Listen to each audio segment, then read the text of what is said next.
Bom, nós vamos agora fazer alguns exercícios exatamente sobre o assunto de que tratamos nas últimas aulas, né, que são as obrigações das empresas e demais contribuintes. Então, vamos aos nossos exercícios. Primeira questão. Quanto às obrigações das empresas e demais contribuintes, pode-se afirmar que a empresa está obrigada a comunicar o acidente de trabalho até o segundo dia útil após sua ocorrência. Não, não, não. Primeiro dia útil, tá? Comunicação do acidente de trabalho até o primeiro dia útil após a ocorrência. Uma indústria está obrigada a inscrever o empregado e o avulso que lhe preste serviço. Opa! Uma indústria inscreve o empregado, mas quem é que vai inscrever o avulso? Quem vai inscrever o avulso, se ele é um avulso não portuário, prestando serviço a uma empresa, aí seria o sindicato. Quem vai inscrever um avulso portuário seria o ógmo. Então, dizer que a empresa inscreve o avulso, não necessariamente é aquela empresa que está tomando o serviço. É a empresa na condição de equiparado à empresa, sindicato ou ógmo. A guia de recolhimento do FGTS Informações à Previdência Social, GFIP, deve ser informada até o dia 10 do mês seguinte àquele a que se refere as informações nela contidas. Não, não é dia 10, é dia 7. A informação da GFIP é feita até o dia 7 do mês subsequente. Vamos lá. A agroindústria está obrigada a reter a contribuição de 11% devida pelo seu sócio à Seguridade Social sobre a antecipação de lucros a ele destinadas. Realmente, a agroindústria retém 11% sobre a remuneração do sócio pelo trabalho, geralmente denominada de remuneração pro labore, né? Não sobre a antecipação de lucros. O único caso em que eu tenho a antecipação de lucros tributada, tá, para a finalidade previdenciária, é quando se tratar, viu, gente, da sociedade simples de profissões regulamentadas por lei. Então, eu tenho lá a clínica de médicos, advogados associados.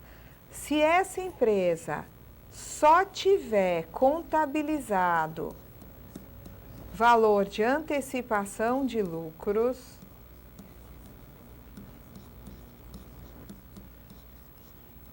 sem ter escriturado o que quer que seja relativamente a prolabore, eu vou pegar essa antecipação de lucros e vou aplicar os 20% da contribuição da empresa e tem que fazer também a retenção dos 11%. Mas por quê? Porque não tinha, tá? Aqui qual é a condição? Sem prolabore contabilizado. Não contabilizou qualquer valor de prolabore, é sociedade simples, tá, de profissões regulamentadas. Eu vou tratar a antecipação de lucro como se prolabore fosse. Cabe ao consorciado eleito para representar os demais produtores rurais, pessoas físicas, consorciados, efetivar a matrícula do consórcio em seu nome, junto à Receita Federal do Brasil. Então, aqui chama dois assuntos. Um é o consórcio simplificado de produtores rurais, que é uma associação de produtores que eles elegem um representante que contrata empregados para que esses empregados prestem serviço a todos os consorciados. O consórcio deve ser matriculado. E ele é matriculado em nome do consorciado eleito para representar os demais produtores, tá? Então, existe aqui também a obrigatoriedade de fazer a matrícula. Lembram da matrícula C a ser efetuada em 30 dias do início da atividade? Ela também é feita para consórcio de simplificado de produtores rurais. Isso aqui é verdade, viu? Então, o produtor eleito pelos demais consorciados vai matricular o consórcio na Receita Federal do Brasil. Então, temos a alternativa E. Vamos à próxima. Não é possível afirmar que... Vamos lá.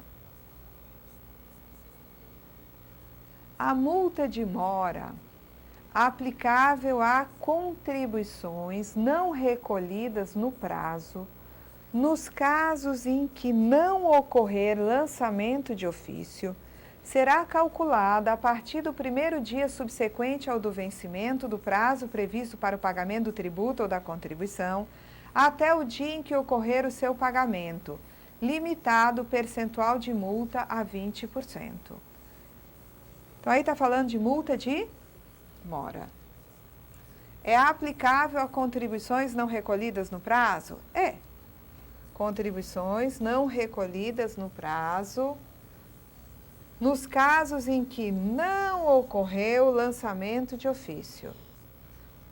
Ela vai ser calculada a partir do primeiro dia subsequente ao do vencimento? Vai, a gente começa a calcular aquele 0,33% a cada dia, né? Ao dia, a partir do dia seguinte ao do vencimento. E o máximo, tá?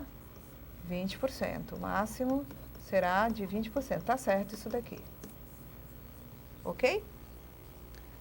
A empresa está obrigada a prestar à Secretaria da Receita Federal do Brasil todas as informações cadastrais, financeiras e contábeis de seu interesse, na forma por ela estabelecida, bem como os esclarecimentos necessários à fiscalização. Então, verdade, as duas são verdadeiras. Verdadeira, verdadeira. Obrigação de prestar informações contábeis, financeiras e cadastrais. Vamos lá. Próxima. A empresa está obrigada a declarar à Secretaria da Receita Federal do Brasil dados relacionados a fatos geradores, base de cálculo e valores devidos da contribuição previdenciária e outras informações de interesse do INSS ou do Conselho Curador do FGTS, constituindo tal declaração confissão de dívida e instrumento hábil e suficiente para a exigência do crédito tributário. Então, como é que se presta essas informações aqui? Através da GFIP, tá? Então, se presta informações através da GFIP relativas a fatos geradores, bases de cálculos, valores devidos, né, de contribuição e outras informações.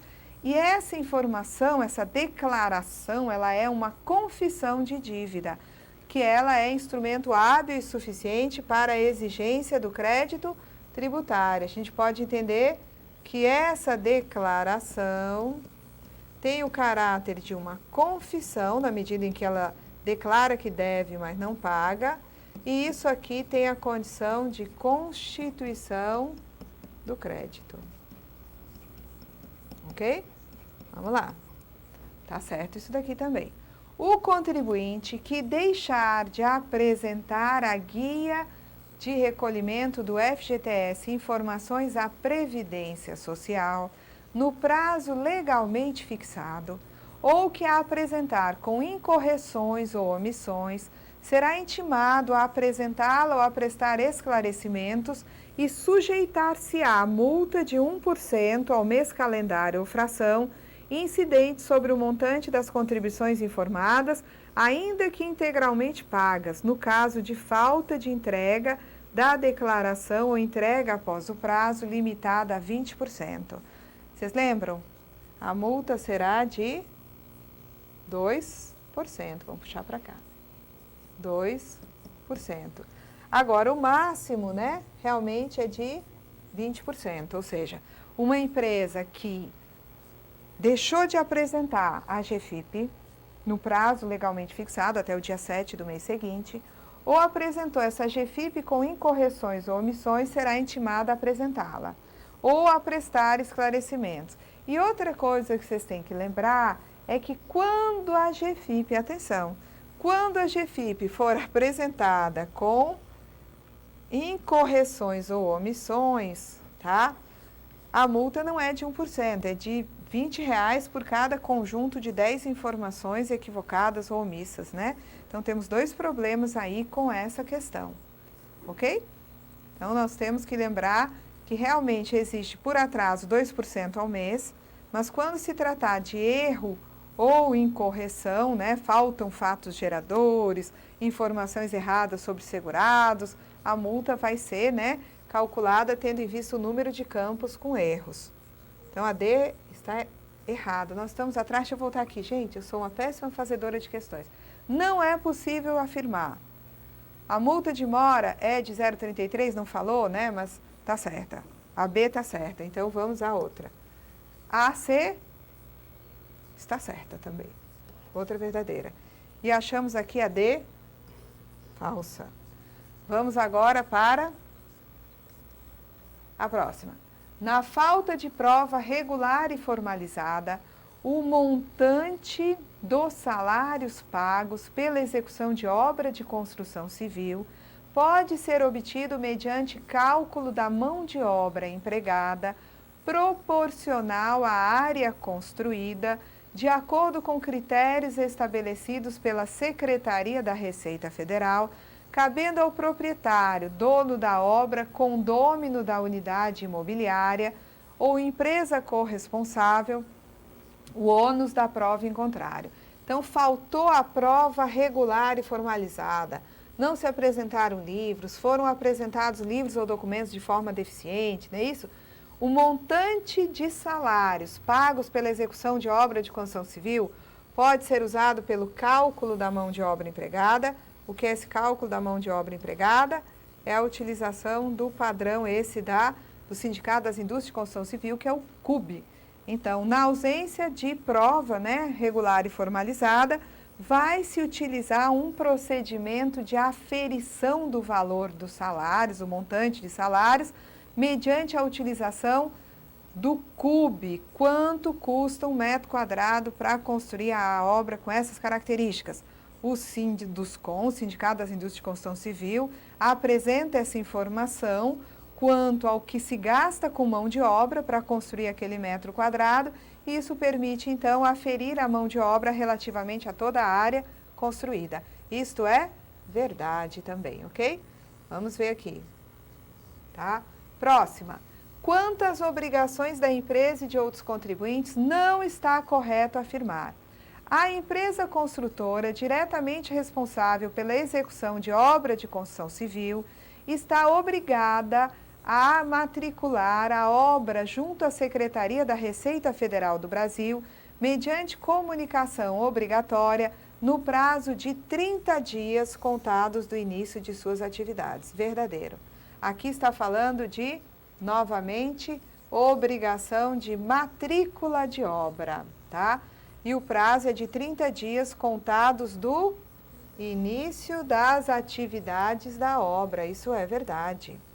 Então, a empresa construtora, que é diretamente responsável pela execução de uma obra de construção civil, vai matricular essa obra junto à Receita num prazo, né, de 30 dias contado, máximo, né, de 30 dias. Cuidado aqui, comunicação obrigatória no prazo de 30 dias. Na verdade, aqui está meio assim, né, seria de até 30 dias do início da...